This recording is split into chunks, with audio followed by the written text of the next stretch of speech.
good morning everyone. It's Doug for Vermont Hoyas again, and welcome to my video that I'm calling How to Trick Your Fall Blooming Hoya into Blooming in the Spring. I have here two reliable fall bloomers that generally flower in October of every year as the day length begins to shorten little by little. And here we are in March of 2022, and you can see that I'm going to have an incredible floral display. So I'm going to take a look at each one of these Hoyas, and I'll tell you exactly what I did to get them to flower pretty much in the spring, the opposite of what they would normally want to do. Here's Hoya linearis, which has two different plants here. You have a peduncle full of flowers here. Look how pretty that is. It's very nice. And here you got two more full of flowers. This would generally be happening in October. And I'm going to, this Hoya Thompsonii here, this is the most incredible thing.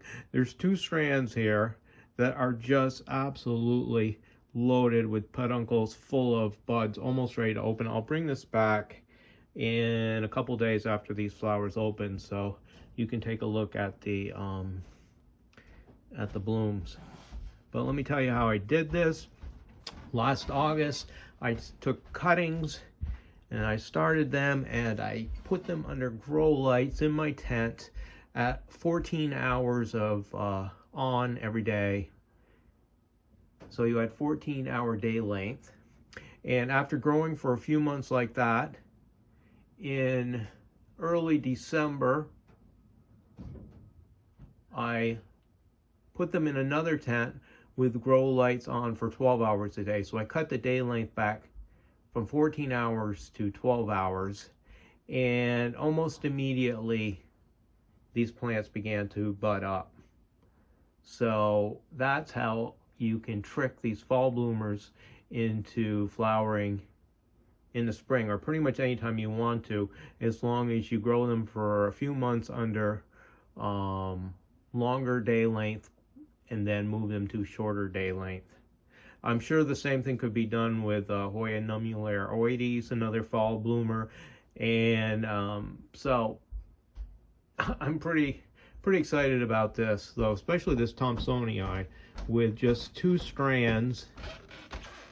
You can see it's growing in pure coconut husk. It's just going to have the most amazing flower display for such a small starter plant. And also very cool to get this linearis to flower pretty much when you want to. So I'll be back in a few days to show the open Thompsonii flowers, and then I'll post a video. Good morning again, everyone. As promised, I'm back with Hoya Thompsonii Pink to show you after about 2/3 of the buds have opened. The smell in the little grow tent where it lives is just like overpoweringly sweet. Really, really nice.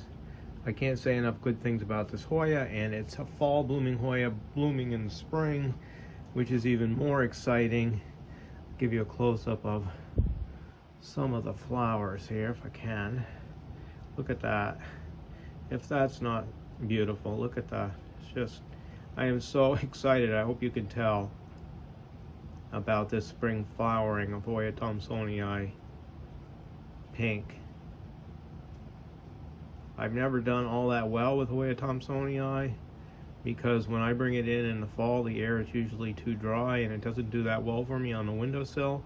So by doing this and growing it in the grow tent under two different day lengths, it allowed me to get this kind of floral display.